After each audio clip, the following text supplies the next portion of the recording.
So good morning everybody. Here we are at Mealy Marine getting ready for the day, and this particular client has decided that this big motor is too much for him, and we're going to be taking this motor off and putting this motor over here in its place. You know, some people just can't handle the big boys, so they have to go with a smaller motor. So that's what we're going to be working on today. So we're going to remove this, got the forklift truck ready, and then we're just going to slap this bad boy where that one was. So should be an interesting day for us. Kind of looking forward to this. I think it'll be a neat project. But anyway, all BSing aside, actually we are going to put a jack plate in. My son informs me that's a jack plate. So Michael planned yesterday, kind of got everything organized, all of our tooling and everything ready, because we want to do this with the least amount of problems. So we're obviously going to lift the motor up kind of in situ, and our plan is to disconnect the motor right here, 4 bolts, lift it up, kind of swing it out the way, then remove this plate out of the way and put that plate in, and then reattach the motor. So that's the game plan for today. Michael has got all the tools organized. If you're going to tackle something like this, I believe this is a job that can be done, but you need the right equipment. We're very fortunate to have access to a Toyota forklift truck here, which will make it a lot easier for us. I don't think this is something you take lightly if you're going to lift your motor. I don't know what the weight is on one of these. I have no idea. We can look that up. But anyway, at the end of the day, it's not something that you take very lightly, and that's not meant to be a punt. You plan a project like this out. Our game plan is to get this all back together today. Now, it may not be functioning as far as going up and down, but the motor back on the back of the boat, and that is the game plan. We have no reason to believe that that's not what's going to happen, but you know, could be 3 days from now and we're still working on this. So we're going to be getting after it. It's extremely hot here in Houston, so we're going to be drinking lots of water. If it's hot where you are, make sure you do the same. And we're going to get after it. So thank you. Stay tuned.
So you'll see from the video, we changed out the strap. Didn't particularly like the strap. Nothing really wrong, it's just one of those comfort levels.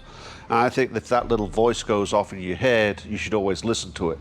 I don't believe there was anything really wrong with it, but my voice was telling me we should go with a bigger strap and more loops, and that's what we did.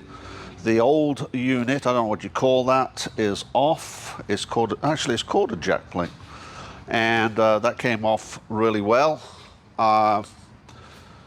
Michael just got through installing this, and we're about to torque this down. This is also a great opportunity to double check the back of your boat to make sure there is no issues. No point not bolting on a new jack plate if you've got issues back here.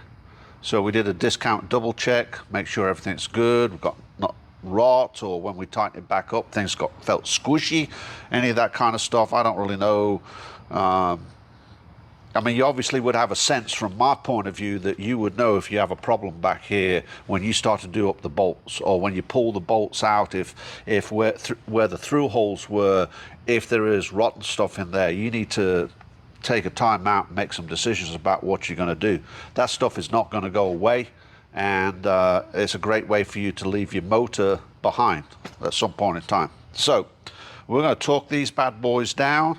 Michael took him longer to actually get the corking guns working, so we did recork all of this, and obviously our next stage is to torque this down and then get this motor back onto this plate here, and we can get the forklift truck out of the way.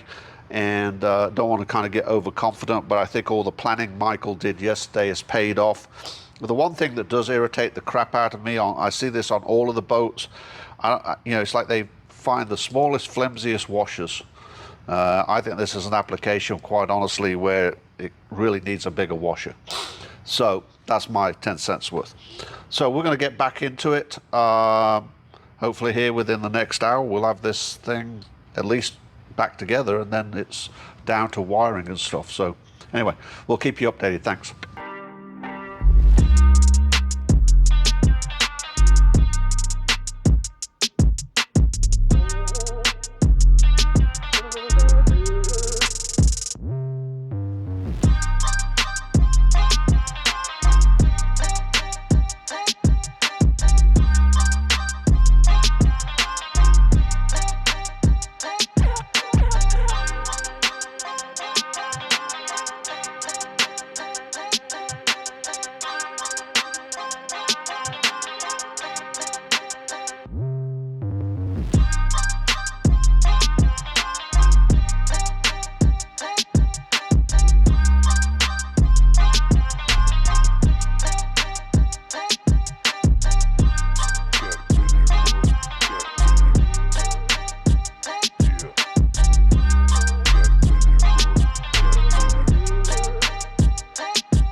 Okay, so as you can see, we got the motor on.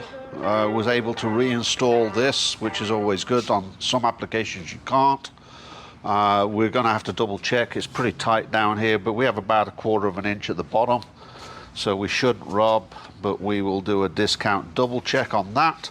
We have torqued all the bolts to the correct specifications. Even so, if you do this, I would recheck them after you run it the first few times, when everything gets back into place. The other thing is, when you put the motor to this plate, it's kind of hard to get it all lined up, but don't really use the bolts to tighten it up. Don't get it in a bind, because you'll break your casting. So it takes a few minutes more rocking it around, and if you have to do it by hand. Don't use an impact. That way you can feel if it gets in a bind, you're not going to potentially break or crack your casting here, which I believe is critical. So that's my 10 cents worth on this. I think it's this has gone really well. I think the reason why it's gone really well is the fact that all the prior planning. The one thing we didn't plan for that you probably should double check out is the plate was down, obviously for shipping purposes.